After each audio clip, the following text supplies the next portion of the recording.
Love marriage আর arrange ম্যারেজের মধ্যে পার্থক্য কি জানেন?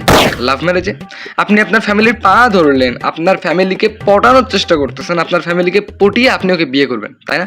আর অ্যারেঞ্জ ম্যারেজে আপনার পা ধরবে আপনার ফ্যামিলির লোক।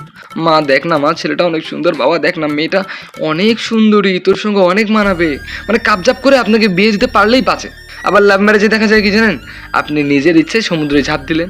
আর অ্যারেঞ্জ ম্যারেজে আপনার ফ্যামিলির সমস্ত মানুষ আপনাকে ধরে টরে সমুদ্রে ফেলাই দিল। অ্যারেঞ্জ ম্যারেজে হবু বউ বা বর, বর ভাবে আমার বউ মনে হয় অনেক রূপবতী, গুণবতী, অনেক ভদ্র।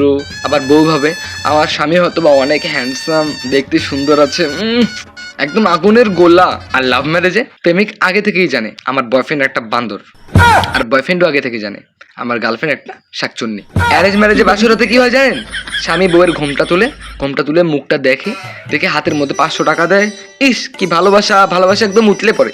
আর লাভ ম্যারেজে কি হয় জানেন? ঘোমটা খোলার সঙ্গে সঙ্গে তোর ফেসবুক পাসওয়ার্ড দে, তোর ইনস্টাগ্রাম পাসওয়ার্ড দে, ও তুই কার জন্য টিকটক চালাস, ওই টিকটকটাতে আমার সেদিনকে কোন মেরে দেখে তুই হাসলি, তুমি এই মেয়েকে ফলো করো, আজকেই বাবাকে বলে ডিভোর্স নিয়ে নিব। এই হলো কাপচাপ।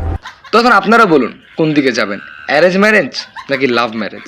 আর এগুলো ভেবে কার কার বিয়ে করারই ইচ্ছা নাই সেটা একটু কমেন্ট করুন। আমি যখন এগুলো ভাবি মনে হয় আমি দুই নৌকার মাঝখানে দাঁড়ায় আছি, কখন যেন ঠাল্লাস করে পড়ে যাই। সেই জন্য আমি এটাই ভাবছি, তোর বিয়ে সাথে করবো না, নিজে কুয়োর মধ্যে ঝাঁপ দিবেন না আপনার ফ্যামিলিরা আপনারা কুয়ায় ফেলাই দেবো, কোন দিকে যাবেন বলেন?